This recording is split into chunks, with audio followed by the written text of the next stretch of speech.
Hello, everybody. Welcome back to Babylon 5 versus Deep Space Nine. This is Bob from Cascadia. I've got Matt from the Southland on the line. How you doing today, Matt? Doing pretty well. How about yourself? Pretty good, pretty good. So we're here today to talk about the first two regular episodes of each show. We've got Midnight on the Firing Line, which aired on January 26, 1994. It was the first regular episode of the first season of Babylon 5. It followed up on the TV movie The Gathering from the year before. And then we've got past Prologue, which by most countings is episode 3 of season 1 of Deep Space Nine. It aired almost a year before on January 9th, 1993. And it followed up on the 2-part pilot, The Emissary, which we also covered last week on the show. And so, Matt, do you want to kick us off by describing the A-plot for Midnight on the Firing Line? Sure. We start off with the remote colony of Aragesh 3, which is an agricultural colony, actually. And we're unsure of who actually is doing the attacking. We don't know if it's one of the many races aboard Babylon 5 that is coming in to do it, but we later do find out. And the Centauri ambassador of Babylon 5 station, Londo Mollari, he's informed of the attack and immediately believes it is the Narn regime. A video over of the attack, and Londo is able to identify that there is a Narn ship within the attack. He confronts the Narn ambassador Jakar and who admits that he's just only now learned of the attack and that the Centauri have been making similar attacks and oppressing the Narn people for a very long time, which we come to find out more about as the season goes on. And a fight actually breaks out between the two. Londo apologizes to the station commander, and who is Jeffrey Sinclair, who we're reintroduced to at this point from the TV movie. But he does say that Londo does say that he will kill Jakar, and that it will happen at some point within the next 20 years. Jakar gets a video recording of Ragesh 3, where we find out that Londo's nephew Karn appears to state that the Narn were invited to the station, or invited to the colony, to be a part of it because it was formerly occupied by the Narn. Londo puts together some sort of like a weapon to go and kill Jakar, but is stopped by one of the characters that's introduced later on. We'll talk about in a moment. Talia Winters, who is a telepath. The chief of security, Garibaldi, steps in and stops Londo from going any further. But there's a lot of foreshadowing in this piece because it seems like it's pretty much destined that one day Londo may kill Jakar. We don't know for sure at this point. That's pretty much the A-plot of the show. Yeah, that's great. That's great. One thing to clarify for folks at home is we've got the major powers on the Babylon 5 station. So we've got the humans representing Earth. We've got the Minbari. We've got the Narn and the Centauri, and then we've got the Vorlon. And so a big part of the A plot too is Commander Sinclair, the station commander, kind of taking a leading role in trying to assemble a coalition among the Minbari and the Vorlon against the Narn incursion onto the Centauri colony of Ragesh 3. And so like the diplomatic complications of that on the Babylon 5 Advisory Council, which seems to be like it's supposed to function as a sort of equivalent to like the UN Security Council. That's a major aspect of the A plot. And then on the B plot, we've got newly arrived station telepath Talia Winters, who's replacing Lyda Alexander, who is the telepath on the station for the TV movie, but gets removed because she mentally scans the Vorlon ambassador, and so she gets transferred off for the in-story reason. Talia Winters is coming on, and she's trying to report to the station XO, Lieutenant Commander Susan Ivanova, and Ivanova is also replacing a character from the TV movie. In there, we had Lieutenant Commander Takashimi, who has also been written off the show, and so Ivanova is replacing her. And Ivanova does not like telepaths, does not like Miss Winters, and constantly rebuffs Talia Winters' attempts to report in. And then, did you want to go add anything to that, or go into the C plot now? You do have that the Earth Alliance is having its regular presidential election between the incumbent isolationist Louis Santiago and Marie Crane. And I want to point out that Sinclair in the episode is rooting for Santiago to be to remain president. And Ivanov is actually wanting Marie Crane to win. Yeah. No, it's interesting. We don't get a whole lot of political detail on the election, but it is sort of interesting that the little we do get towards the end, I think when the newscaster is announcing that President Santiago has won re-election, is that it seems like he was more or less running on like a sort of dovish foreign policy, which is to say, a non-interventionist foreign policy, which is why Sinclair gets ordered off from his attempts to form a voting bloc with the Minbari, the Vorlorn, and the Centauri against the Narn aggression. And we also get the sense that Santiago is a little bit protectionist, a little bit sort of, he wants to, put the focus back on Earth. So it's a sort of interesting little tidbit of like protectionist rhetoric in this mid-90s show, which, you would see echoed a little bit like maybe in Pat Buchanan's presidential runs in the decade, and also like Ross Perot's presidential runs. So Santiago seems to have a little bit of echoes with that sort of domestic economic protectionism. Oh, and then the funniest part about it, though, is, you mentioned that Ivanova is voting for Crane, and I just adore her reasons for doing so, which is that she believes a president should have a firm chin, or a strong and prominent chin. Yeah. I believe her rationale is that President Santiago has no chin, and his VP nominee has several chins, and that is an unfortuitous combination for Commander Ivanova. We find out in this episode, though, that the Narn actually supplied weapons to Earth, correct? Yeah, so the Earth Minbari War, and this will get clearer later, but it ended 10 years ago. And we do find out that the Narn sold weapons to the Earth Alliance during the Earth Minbari War. Although it seems like Sinclair and the Earth Alliance don't give any particular fondness to that, because it seems like the Narn have a reputation for dealing with almost anyone. So they don't really view that as having been a special favor or anything. Right. When Jakar and Sinclair discuss it, Sinclair says he'll sell weapons to anybody if there's opportunity. Correct? Is that? Yeah. And it is a little bit of a different emphasis from the TV movie, but we kind of got some sense from the TV movie too that the Narn can be pretty mercenary in their dealings and so they can definitely be bought. Yeah. And I can't remember how clear it is from the TV movie and from this first episode, but part of the reason for that is that the Narn really don't have much in the way of resources. The Centauri occupation really devastated the Narn homeworld. And so in a way, like they sort of have to be unscrupulous in business deals, because they're playing from a pretty bad hand, as it were. I mean, is that kind of too like why they're trying to take over the Ragash 3? I mean, that's one of the reasons they're trying to take it back and from the Centauri. Exactly. There's this long drawn out, there's this long feud between the two, basically, is my understanding, and that they go back and forth. And I think that Dylan pretty much points it out, correct, at one point, saying like, what's the point? Yeah. If I remember right, it's been the Centauri have occupied this particular former Narn colony for almost a century. Yes. But it is sort of interesting how we see, the way that Earth and the Minbari seem to want the advisory council on Babylon 5 to operate is they seem to want it. They say they want it to be a check on aggression, full stop. That's always rhetorically the way they talk about it.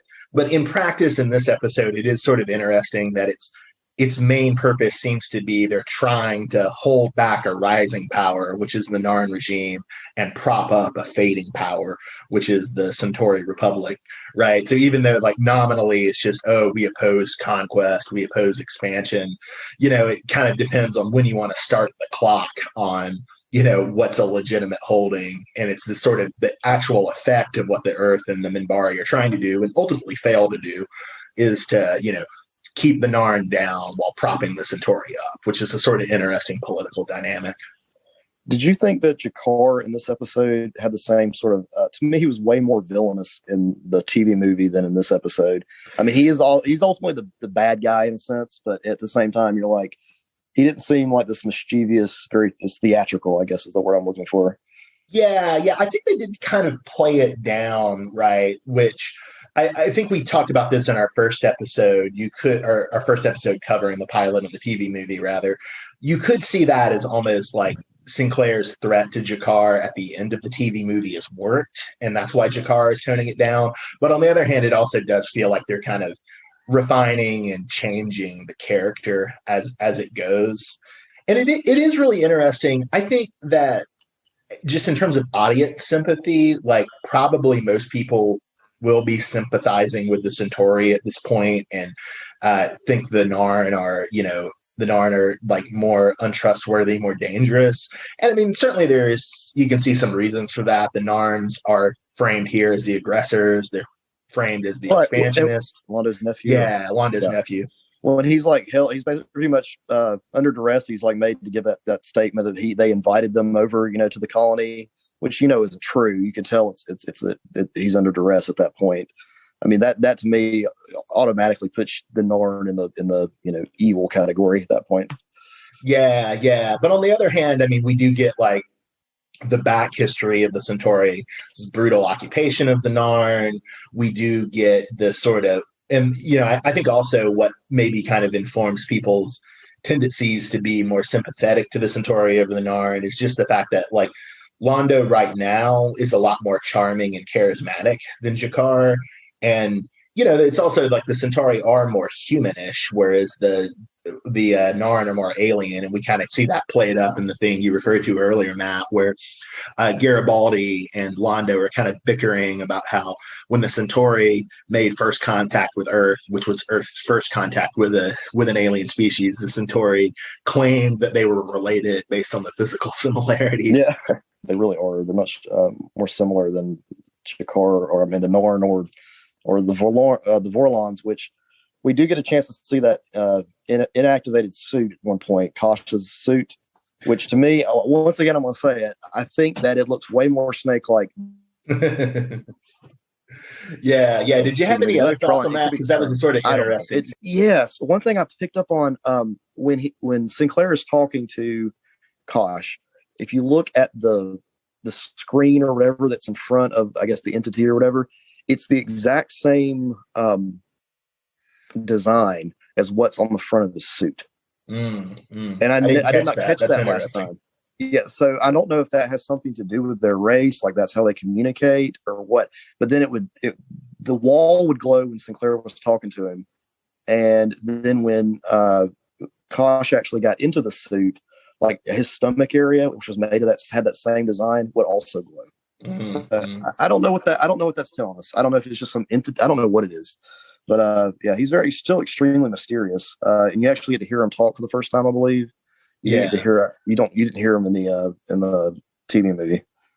And I keep saying him, but for all I know, I mean, I don't know what their genders are, but I shouldn't be so gender specific. But I think they gender Kosh as male on the show, but I might be wrong about that. It is kind of interesting because we've talked about on the show before how this is your first time through Babylon 5, and whereas I've been a little through Babylon 5, I've made it like into season 2.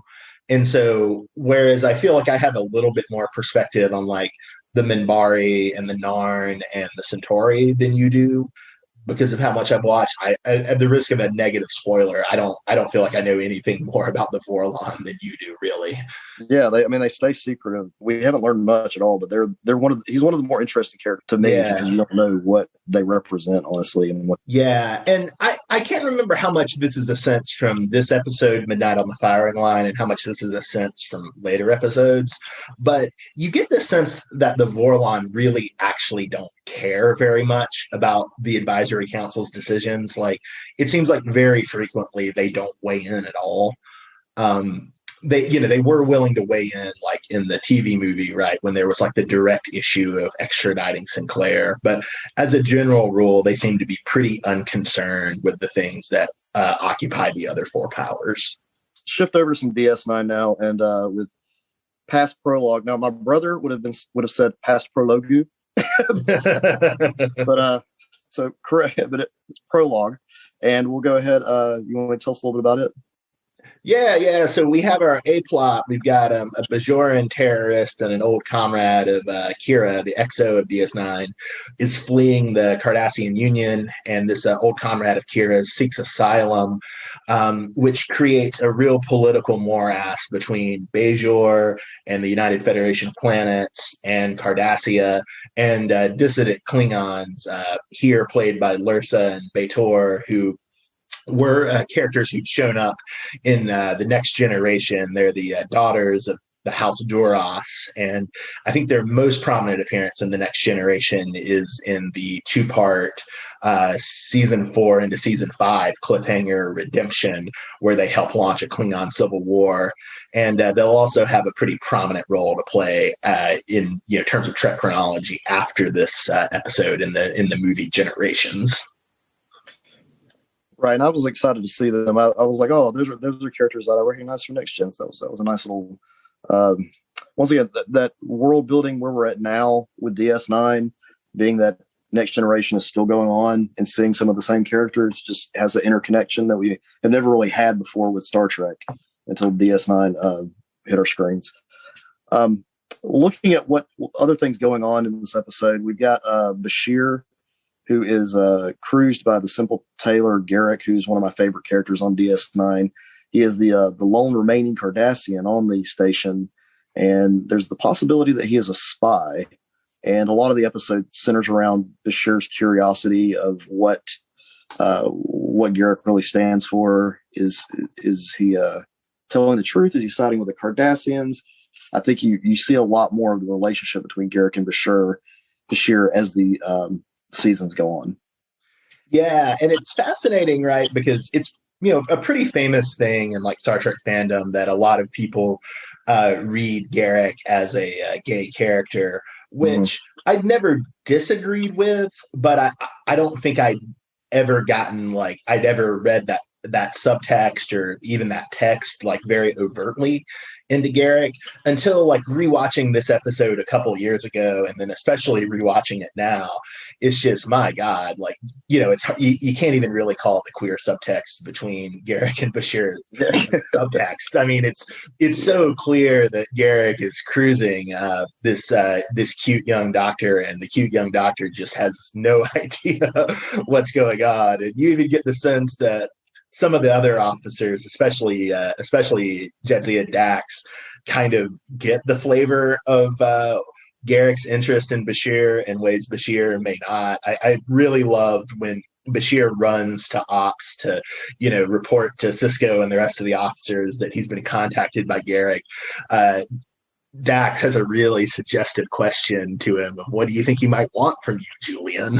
Right. Right. It just Garrick's like possible role as a spy, and then the sense that Garrick may have some romantic or sexual interest in Bashir, like, because he's the way he actually does enlist Bashir to play in the spy game, right? It's like, okay, I want you to come to my shop after hours and hide in a dressing room. Yeah, so there's just a rich amount of subtext with that, if you can even call it a subtext.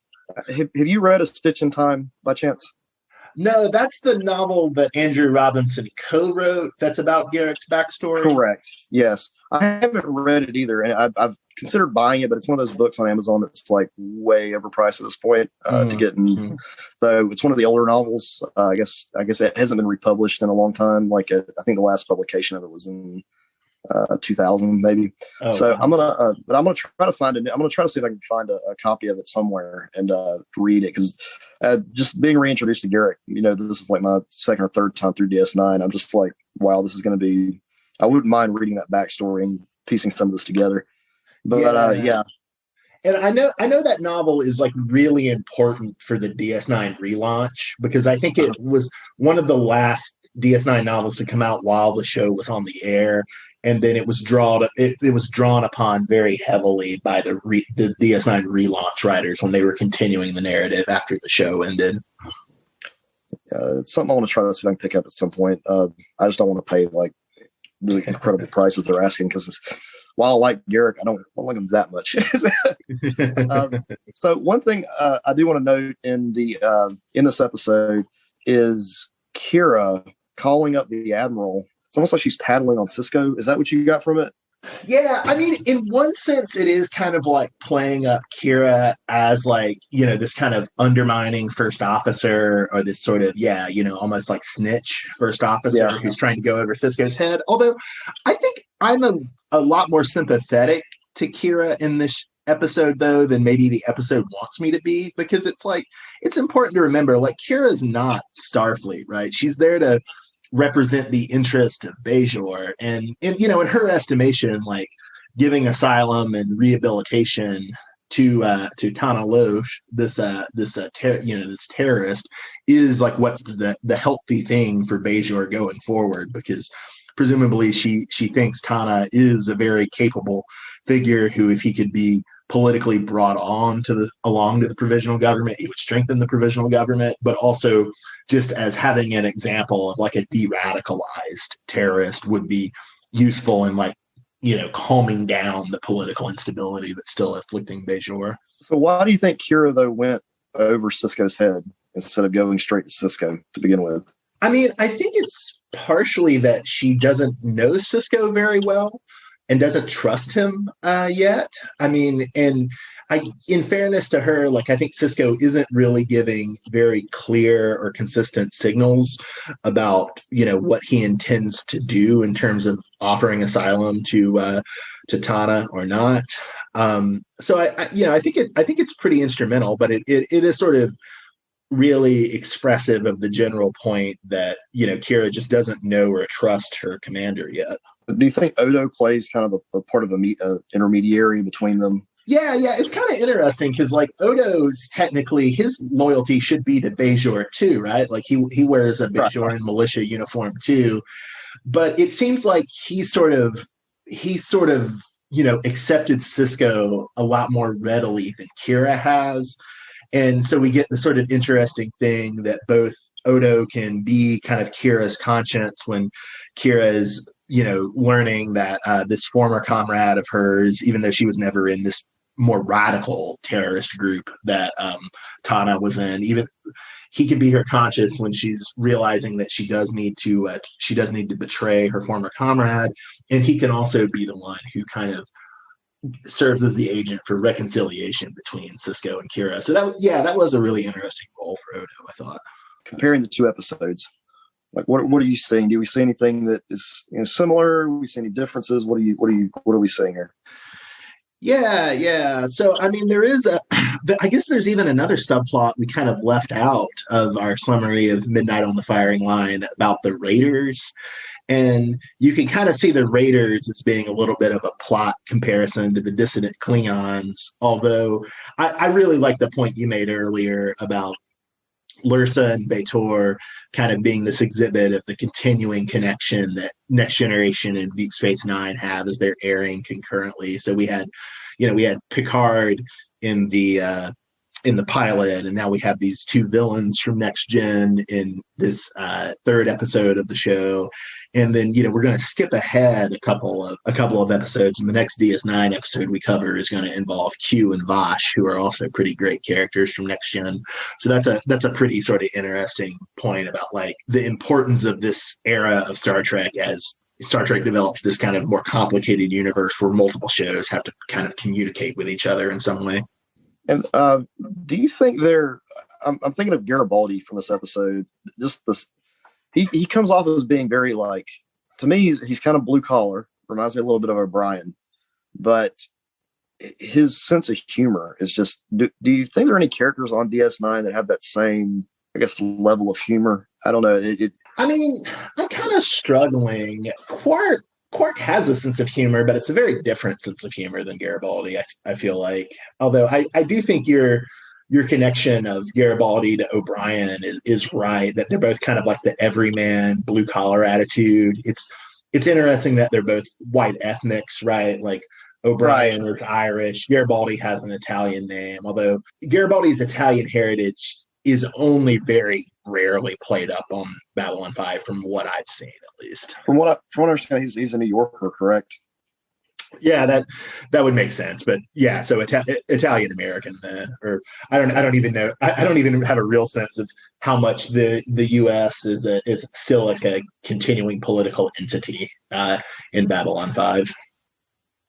And then Ivanova is actually Russian, which I mean, I guess is obvious by the name, but still, like, Yeah, they're going to play that up heavily in this season. Although it doesn't. I don't think it comes up in this episode, but she's also a Russian Jew, which will be heavily played up later too. you think we'll see any comparisons, anything similar between Ivanova and Kira? I mean, they both definitely have a kind of stridency to them that, it could be read as a little cartoonish or a little sexist, but I honestly just think it's kind of like refreshing. Like it's, granted, we're talking about early 90s shows, female command figure who's, like pretty ruthless, pretty straight ahead. I think Kira and Ivanova both have that, although, it is worth noting that there are important differences. Kira is a former terrorist and a very astute political manipulator, even though she's sort of uncomfortable thinking of herself as a political figure. Whereas Ivanova is just a career military woman, as her opinion on the presidential election being dictated by chin sizes shows. She's not particularly political.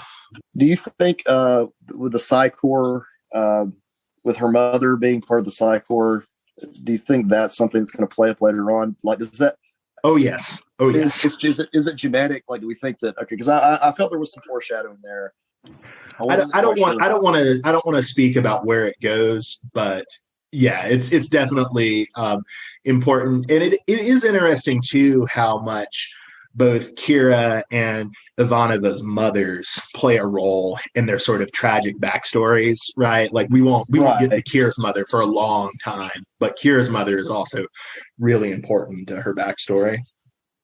And big difference between the TV movie and this episode of Babylon 5. We lose there's no doctor, whereas we got Bashir on DS9. I know later on down the road we are introduced to someone, but I thought that was something that was very different. Not having a lead doctor on a space show is just kind of odd to me. Oh yeah, well we'll get a new doctor very soon. Which is honestly, I totally forgot that we didn't see the new doctor in Midnight on the Firing Line. So I'm glad you reminded me, because I just kind of assumed in my mind he was there, but yeah, no, he's not. You're right, he's not there yet.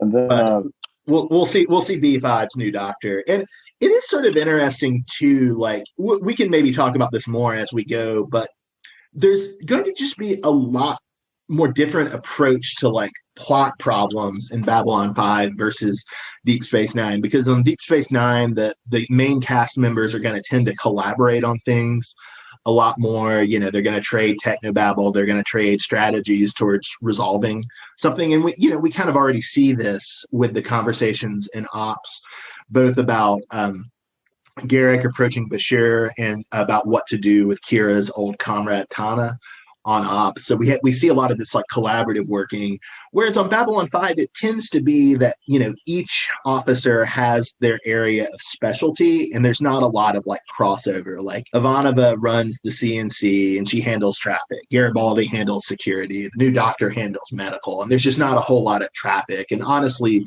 Sinclair can sometimes feel more like an ambassador than a commanding officer. What did you think of Sinclair just kind of he decides he's going to go out in the spaceship or whatever. What are they called? I have to learn the new name now. With the fighters. Yeah, so it's interesting. It's something that's not going to carry over, I think, into season 2 as much. But in season 1 of Babylon 5, we're going to see a lot of the different officers, whether Sinclair, Garibaldi, or Ivanova, taking out Star Furies and leading missions. And yeah, it seems a little unrealistic, right? Like you probably wouldn't want to have your 3 senior most officers on this very sensitive and important military station, like leading leading dangerous missions in attack fighters in the Star Furies. But Right. on the other hand, it seems to kind of narratively serve the purpose of away missions usually do for Star Trek, right? And it's kind of interesting that whereas in Star Trek you get a lot of away missions on a lot of different planet surfaces, and you still even get that in DS9 to a large extent, although obviously less so than, say, Next Generation or the original series, whereas you don't really have very many scenes, at least in what I've seen of Babylon 5, on other planets. You don't have quote unquote away teams. So these spider missions, at least in season 1 for the senior officers, kind of have to serve that function. Sinclair, though, he decides to leave the station, and he's supposed to be at this meeting of all the ambassadors to decide on what to do about the attack on Ragesh 3. And he's just like, nope, I'm going to go out my starfighters. And he tells Ivanova flat out, hey, will you sit in the meeting for me and just pretend like I haven't had a chance to talk to you and let vote yes. That's too odd to you. Like what? Well, it's kind of interesting, right? Because it's on the one hand, the Babylon 5 officers, and in particular Sinclair, are micromanaged by the Earth Alliance government a lot more than your Star Trek officers usually are. And so it's sort of interesting in that regard, but it's also interesting in that, yeah, he is willing to go rogue. He is willing to, selectively selectively disobey orders with plausible deniability. And I mean, I think you would see that kind of willingness in a lot of Star Trek characters, including Ben Sisko, too. Right. But a lot of times it's more framed as disobeying a rule or, breaking the letter of the law, uphold the spirit of the law type thing. Whereas here it's a much more like direct order from the civilian government that he is, choosing to, with plausible deniability, not follow. One other thing I want to touch on too, in the TV pilot, we remember Delenn had those weapons, those rings or whatever that were, they were obviously there as some sort of protection. And then in this episode, we learned that Londo can put together like weapons from all these little things he has within his I guess his apartment or whatever. And I thought that was strange that, like, even though they're all there to try to promote peace and, work through things as this United Nations in a sense, they all secretly have weapons hiding somewhere within their rooms, just to kill somebody or handle problems when they occur. Did you catch on to that? And then Garibaldi too. Garibaldi flat out telling Londo he was going to search his room in an hour, and if he found any weapons, he was going to be in trouble. I thought that was weird to me as well. You don't see a lot of that on DS9. Yeah, it's interesting. I mean, you get the sense that those rings that Delenn uses on Jakar in the TV movie are she's definitely using them offensively, using them as weapons, but you almost get the sense that they're more of there's some higher form of technology that they're not necessarily or primarily weapons. Whereas, yeah, you do have Londo just secreting this pistol in his through various parts of his room. And I don't know, you could read that as just a general kind of practice of paranoia and insurance. I don't know if we ever see Jakar outright have a weapon on board. I can't remember, but it's something I could see Jakar doing too, obviously. And I mean, who knows what Kosh of the Vorlons is up to.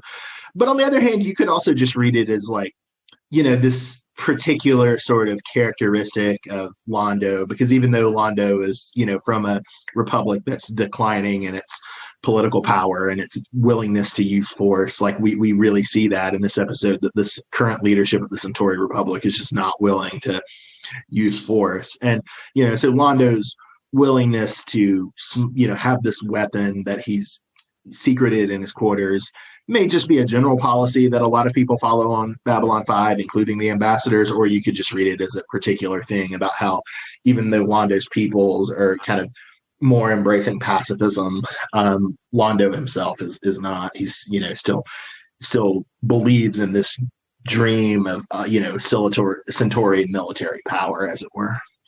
So what do we have to look forward to next week? Yeah. So we've got episode 2 of Babylon 5, The Soul Hunter, and then I believe it's episode 5 of DS9, which is Culus, I believe. So we're going to see a Soul Hunter come to Babylon 5, whatever the hell a Soul Hunter is, and we'll see Q and Vash from the Next Generation come to Deep Space Nine. So it should be a good time. Hope everyone will join us. Thanks All right. for tuning in to Babylon 5 versus Deep Space Nine. This has been Matt from the Southland, and I've got Matt from Cascadia on the line. We'll see everybody next time. Rephrase that, Bob. Oh, did I mess it up? You